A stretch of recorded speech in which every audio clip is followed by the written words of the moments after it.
ತಾಳಿಕೋಟೆಯಲ್ಲಿ ರೈತರ ಬೃಹತ್ ಪ್ರತಿಭಟನೆ.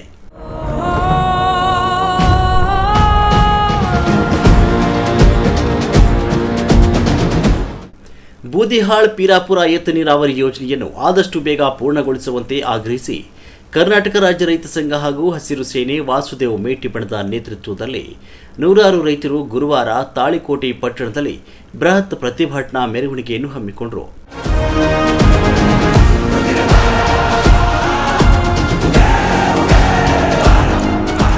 ಪಟ್ಟಣದ ಅಂಬೇಡ್ಕರ್ ಸರ್ಕಲ್ನಿಂದ ಶ್ರೀ ಬಸವೇಶ್ವರ ಸರ್ಕಲ್ದವರೆಗೆ ನಡೆಸಿದ ಪ್ರತಿಭಟನಾ ಮೆರವಣಿಗೆಗೆ ಶ್ರೀ ಕಾಸಗತೇಶ್ವರ ಮಠದ ಪೂಜ್ಯ ಸಿದ್ದಲಿಂಗ ದೇವರು ಚಾಲನೆ ನೀಡಿ ಆಶೀರ್ವಚನ ನೀಡಿದರು.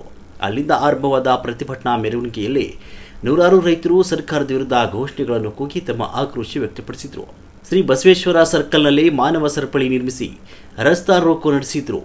ಈ ಸಂದರ್ಭದಲ್ಲಿ ಪ್ರತಿಭಟನಾಕಾರರನ್ನು ಉದ್ದೇಶಿಸಿ ಮಾಜಿ ಶಾಸಕ ಸೋಮನಗೌಡ ಪಾಟೀಲ್, ಬಸನಗೌಡ ಪಾಟೀಲ್, ಯಡಿಯಾಪುರ, ಕರ್ನಾಟಕದ ರಾಜ್ಯ ರೈತ ಸಂಘ ಹಾಗೂ ಹಸಿರು ಸೇನೆ ಯಾದಗಿರಿ ಜಿಲ್ಲಾ ಅಧ್ಯಕ್ಷ ಮಲ್ಲನಗೌಡ ಹಗರಟಗಿ, ಗುಲಬರ್ಗಾ ಜಿಲ್ಲಾ ಅಧ್ಯಕ್ಷ ಪ್ರಶಾಂತ್ ಗೌಡ, ಮಾಲಿ ಪಾಟೀಲ್ ಮಾತನಾಡಿ, ಯೋಜನೆ ಅನುಷ್ಠಾನದಲ್ಲಿ ವಿಳಂಬ ಆಗ್ತಿರುವುದರಿಂದ ಜನಪ್ರತಿನಿಧಿಗಳ ವಿರುದ್ಧ ಆಕ್ರೋಶ ವ್ಯಕ್ತಪಡಿಸಿ ಮಾತನಾಡಿದರು.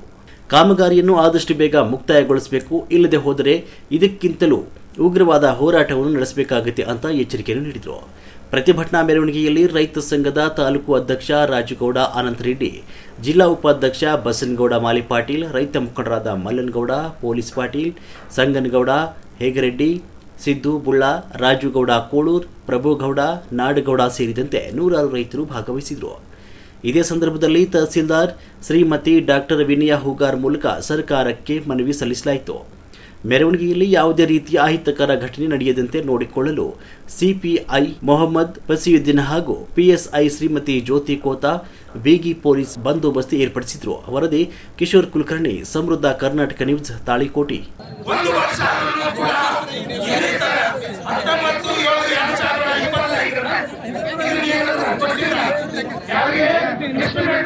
ಅವ್ರು ಸರ್ಸ್ರಿ, ನೀವು ಸರ್ಸ್ರಿ, ಬಸ್ ಆ ಕಡೆ ಸರ್ಸ್ರಿ,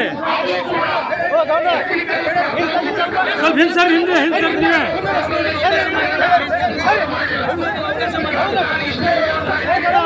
ಸರ್ಸ್ ಬಸ್ಸು ಈ ಕಡೆ ಬಾ, ಈ ಕಡೆ ಬಾ.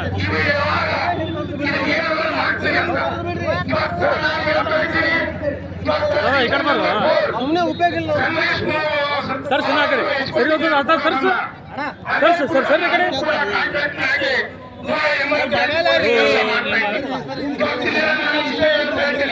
ಸರ್ ಹೆಂಗೆ ಸರ್, ಹೆಂಗೆ ಸರ್, ಸರಿ ದೋಸ್ತ ಸರ್. ಸರ್ ನೀ ಹಿಂದೆ ಬಾರೋ, ನೀನು ಹೋಗ್ತಲ್ಲ ಇಲ್ಲ ಸರಿ ಅಂದ್ರೆ ಅವನ ಅಂತ ಹೇಳ್ದಾನ. ಈಗ ಹಿಂಗೆ ಕೈ ಹಿಡಿದ್ರೆ ಹ್ಯಾಂಗೆ ಬರ್ತದೆ? ನೀನು ಬ್ಯಾಡ ಅಂದಿಲ್ಲ, ಸ್ವಲ್ಪ ಸರ್ದ್ರ ಆಗಲ್ಲ ಅಂತ ಹೇಳ್ದಾನ. ಇಲ್ಲ ಇಲ್ಲ ಇಲ್ಲಿ ಬಂದ್ಬಿಡಿ, ನಾನು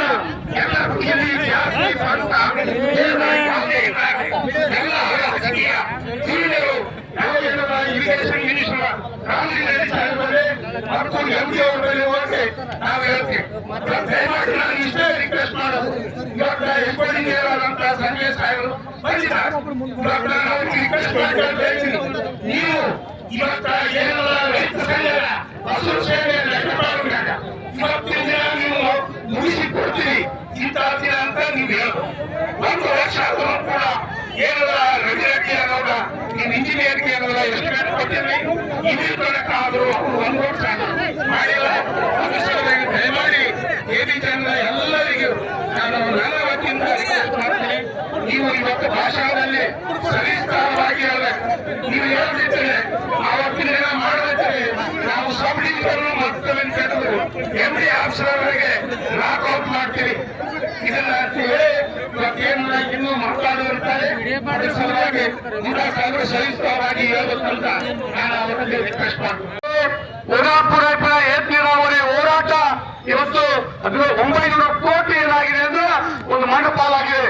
ನಾ ಯಾಕೆ ಹೇಳ್ತಾ ಇದ್ದೀನಿ ಅಂದ್ರೆ ತಾಳಿಕೋಟೆ ತಾಲೂಕಿನ 38 ಹಳ್ಳಿಗಳ ನೀರು ಜನರು ಇವತ್ತು ಅನಾಥರಾಗಿದ್ದಾರೆ. ಅನಾಥ ಪ್ರಜ್ಞೆ ಜನರಿಗೆ ಕಾಡ್ತಾ ಇದೆ. ಬಂದಿಗಳು ದಯವಿಟ್ಟು ಈ ಏತ ನೀರಾವರಿ ಯೋಜನೆ ಸಂಪೂರ್ಣಗೊಳಿಸಬೇಕು. ಅದಕ್ಕಿಂತ ಮುಂಚೆ ಈ 950 ಕೋಟಿ ಯಾವುದೇ ರೈತರಿಗೆ ಪೈಪ್ಲೈನ್ ಆಗಿಲ್ಲ, ಡಬ್ಬಿಗಳು ಸ್ಪಂದಿಸಿಲ್ಲ ಅಂತಕ್ಕಂಥದ್ದು ನೀರಾವರಿ ಇಲಾಖೆಯನ್ನು ಆರೋಪ ಮಾಡ್ತಾ ಇದ್ದೇವೆ. ಬಂಧುಗಳೇ, ಇವತ್ತ ನೀವೆಲ್ಲರೂ ತಿಳ್ಕೋಬೇಕು, ಎಲ್ಲರೂ ಇವತ್ತು ಈ ಭಾಗದ ಜನಪ್ರತಿನಿಧಿಗಳು ಆದಷ್ಟು ಕಾಳಜಿ ವಹಿಸಿ ಈ ಯೋಜನೆಯ ಪೂರ್ಣಗೊಳಿಸಬೇಕಾಗ್ತಕ್ಕಂಥ ಯೋಜನೆಯನ್ನ ದಯವಿಟ್ಟು ಕೆಲಸ ಮಾಡಬೇಕು. ಅದಕ್ಕೆ ಸಾಹೇಬ್ರೆ 20 ಜನ ಸಹಕಾರ ಕೊಟ್ಟರೆ ದಯವಿಟ್ಟು 10 ನಿಮಿಷ ದಯಮಾಡಿ ಕೈ ಮುಗಿತಿಲ್ಲ, ದಯಮಾಡಿ ಕೈ ಮುಗಿತು 10 ನಿಮಿಷ. ಒಂದು ವೇಳೆ ಯಾವುದಕ್ಕೂ ಕೊಡ್ರಿ 10 ನಿಮಿಷಗಳ ಕಾಲ ಕೊಡ್ರಿ. ಈ ದೇಶಕ್ಕೆ ಅನ್ನ ಹಾಕಿರುವಂತ ರೈತ ಜಿಲ್ಲೆಯಲ್ಲಿ ಬಂದು ಕುಂದಿರಲಿಕ್ಕೆ ಕಾರಣ ಈ ಜಿಲ್ಲೆಯ ಜನಪ್ರತಿನಿಧಿಗಳು ಅಂತಕ್ಕಂಥದ್ದು ಎಚ್ಚರಿಕೆ ಕೊಡ್ಬೇಕಾಗ್ತದ.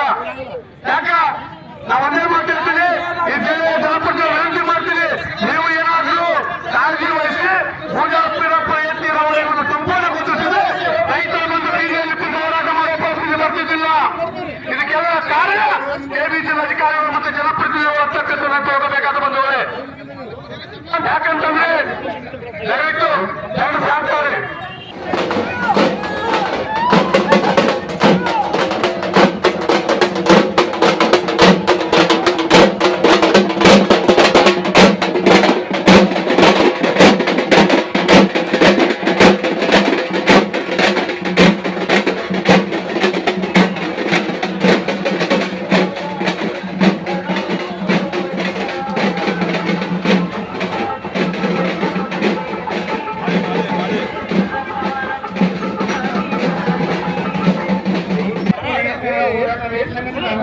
ಕಾರ್ಯಕ್ರಮದಲ್ಲಿ ತಹಸೀಲ್ದಾರ್ ಹಾಗೂ ಇತರ ಅಧಿಕಾರಿಗಳು ಬಂದಿದ್ದಾರೆ. ಸರ್ಕಾರಕ್ಕೂ ಹಾಗೂ ಎಲ್ಲ ಅಧಿಕಾರಿಗಳು ಈಗಾಗಲೇ ಸರ್ಕಾರವನ್ನು 290 ಕೋಟಿ ಖರ್ಚು ಮಾಡಿದ್ದಾರೆ. 130 ಕೋಟಿ ಖರ್ಚು ಮಾಡಿದ್ದಾರೆ. ಇಲ್ಲಿ 16 ಕೋಟಿ ರೂಪಾಯಿ ಯಾಕಂತಂದ್ರೆ ಇಷ್ಟ 16 ಕೋಟಿ ರೂಪಾಯಿ ಖರ್ಚು ಮಾಡಿದ್ರು ಕೂಡ ರೈತರಿಗೆ ನೀರು ತಲುಪ್ತಾ ಇಲ್ಲ. ಆ ನಿಟ್ಟಿನಲ್ಲಿ ಈಗಾಗಲೇ ಅಧ್ಯಕ್ಷರಾದರು. ಯಾಕಂದ್ರೆ ಎಫ್ಐಸ್ ಮಾಡುವಂತ ಕೆಲಸ ಪೈಪ್ಲೈನ್ ಮುಖಾಂತರ ಆದ್ರೆ ಮತ್ತೆ ರೈತರು ಜಗಳ ಹಚ್ಚಿ ತಾವು ಎಲ್ಲ ಹಾಳು ಮಾಡುವಂತ ಕೆಲಸ ಮಾಡ್ತೀವಿ. ಅದು ಯಾವುದೇ ಪರಿಸ್ಥಿತಿಯಾಗಿ ಒಬ್ಬರಿಗೆ ಎಫ್ಐಸ್ ಯಾವಾಗ ತಮ್ಮಲ್ಲಿ ನಮ್ಮ ಮನೆಯೂ ಕೂಡ ಮಾಡ್ತಿದ್ದೀನಿ.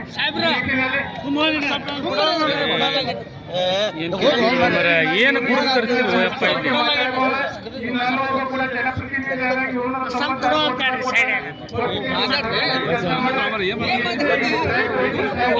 ಏನ್ರಿ